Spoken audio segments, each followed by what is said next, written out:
Hello friends, welcome to my channel.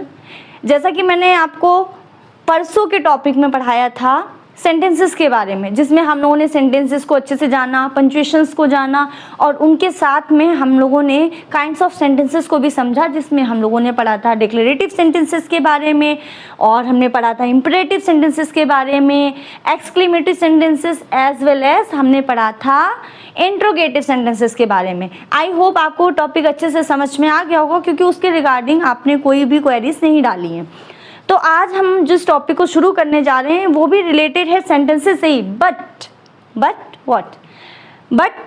इसमें हम उनके पार्ट्स को समझने वाले हैं। पार्ट्स बोले तो एक सेंटेंस को कितने पार्ट्स में डिवाइड करते हैं? सब्जेक्ट एंड प्रेडिकेट में। ठीक है, तो आज का हमारा टॉपिक है सब्जेक्ट एंड प्रेडिकेट।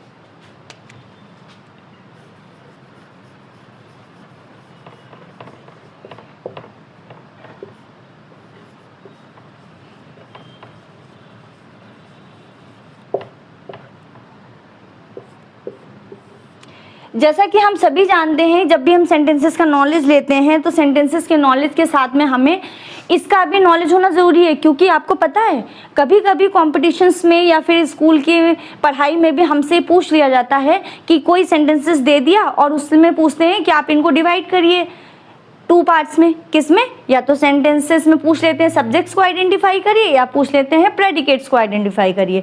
तो मैं एक यहाँ सेंटेंस लिखती हूँ और उसके थ्रू मैं आपको उसे डिटेल में समझाऊंगी कि आखिर सब्जेक्ट एंड प्रेडिकेट होता क्या है।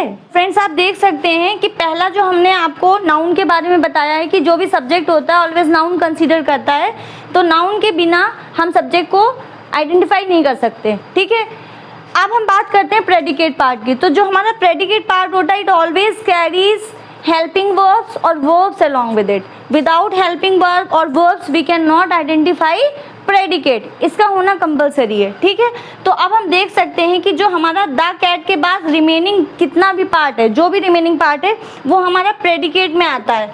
क्योंकि एक तरह से और आप इसे समझ सकते हैं, अदर सेंस में हम ये कह सकते हैं कि यहाँ पे कैट के बारे में पूछा जा रहा है कि कैट क्या कर रही है, इसीलिए ये मेन है। ठीक है, तो जो मेन होता है वही सब्जेक्ट होता है और जो वो काम कर रहा होता है उसे हम प्रेडिकेट बोलते हैं। चूंकि कैट क्या कर रही है? Is sitting on the mat, ये उसका एक्शन है और इसीलिए हम इसको बोलेंगे ये प्रेडिकेट का पार्ट है। So I think you understood what I want to explain you, the definition of subject and predicate. Still, if you have any confusion regarding it, you may leave your comments and you may ask to me your questions. Thank you. Have a nice day. Bye bye.